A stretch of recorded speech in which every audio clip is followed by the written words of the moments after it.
हमारी जिंदगी छोटे छोटे समय के भागों में बटी हुई है। कई दिन, कई घंटे, कई मिनट और कई सेकंड होते हैं, परंतु कुछ लोग इसी समय में उस मुकाम को हासिल कर जाते हैं जिनकी उन्हें चाह होती है। वे समय का सदुपयोग करते हैं और अपने जीवन में सफल हो जाते हैं। इसी पर आधारित मैं आपको एक कहानी सुनाना चाहता हूँ, जिसमें एक व्यक्ति इतना आलसी होता है कि वह कोई कार्य नहीं करता है और किस प्रकार वह अपना समय बर्बाद करता है।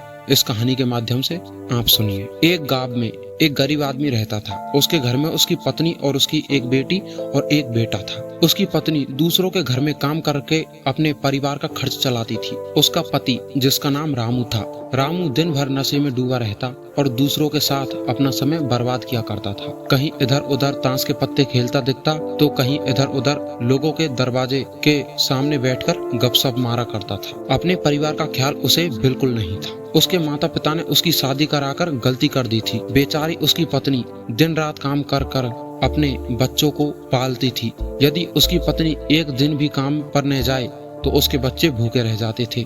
इसलिए उसकी पत्नी प्रत्येक दिन दूसरों के यहाँ काम करने जाती थी। लेकिन रामू को इन सब बातों से कोई फर्क नहीं पड़ता था। उसे बस अपना समय बर्बाद करके हंसी मजाक और पत्ते खेलने में बहुत ही मजा आता था। शाम को शराब पीकर घर आकर जोर जोर से पत्नी पर चिल्लाता और कई बार उसे अपनी पत्नी को मारा भी। लेकिन अब उसकी पत्नी करे तो क्या करे, अपने बच्चों को छोड़कर तो जा नहीं सकती।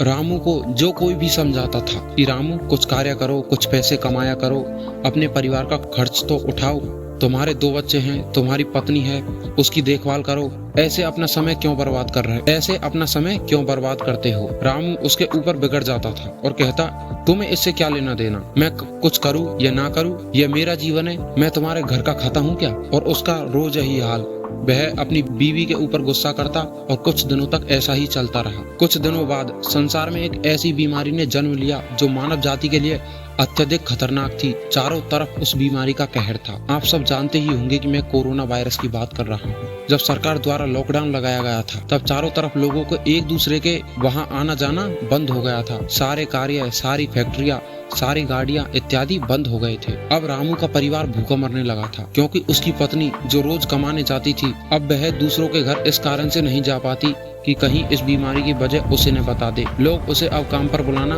बंद कर दिए थे। उसके परिवार में अनाज का एक दाना भी नहीं बचा था। उसके घर में कुछ पैसे भी नहीं थे। अब रामू करता क्या, उसका छोटा बेटा भी बीमार हो गया था। उसके बच्चे की तबीयत बहुत ज्यादा खराब हो गई थी। तब भी रामू को समझ आया कि उसको अपने परिवार पर ध्यान देना चाहिए था। उसने बच्चे को अस्पताल ले जाने की सोची, परंतु उसके पास पैसे नहीं थे। उसने गांव वालों से पैसे मांगने गया। गांव वालों ने कहा कि हमारे कहने पर तो पहले तुम हमें खरी खोटी सुनाते थे, अब इस लॉकडाउन में हमारे पास पैसे कहां से आए, यही कहकर वह लौटा देते थे। रामू अत्यधिक परेशान था। अब करे तो करे भी क्या, वह चाहकर भी कुछ नहीं कर सकता था। एक पूरा दिन बीत गया। उसके बेटे की तबीयत और भी ज्यादा खराब हो गई। तब किसी तरह उसकी पत्नी ने जहां काम करती थी वहां से कुछ पैसे जुटाकर लाई और अब रामू अपने बच्चे को हॉस्पिटल ले जाने की तैयारी की।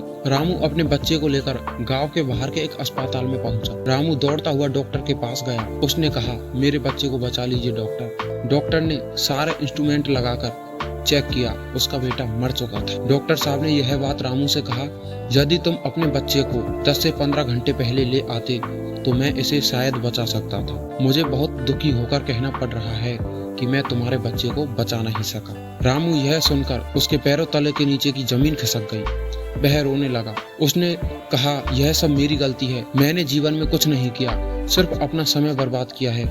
यदि आज मेरे पास पैसे होते तो मैं अपने बेटे को जल्दी हॉस्पिटल ला पाता और शायद मेरा बेटा बच जाता। मैंने अपने जीवन में समय को बहुत बर्बाद किया है, लेकिन आज मुझे समय की कीमत पता चल गई है। तो दोस्तों, हमें इस कहानी से यह शिक्षा मिलती है कि हमें अपने समय को बर्बाद नहीं करना चाहिए, उसका सदुपयोग करना चाहिए, तभी हमें अपने जीवन में सफलता मिल सकती है। इस कहानी में अगर रामू पहले से काम करता होता, उसके पास पैसे होते और अपने बेटे का वह इलाज करा पाता, जिसके कारण उसका बेटा आज जिंदा होता। इसलिए समय की कीमत जानो और समय का सदुपयोग करो। धन्यवाद।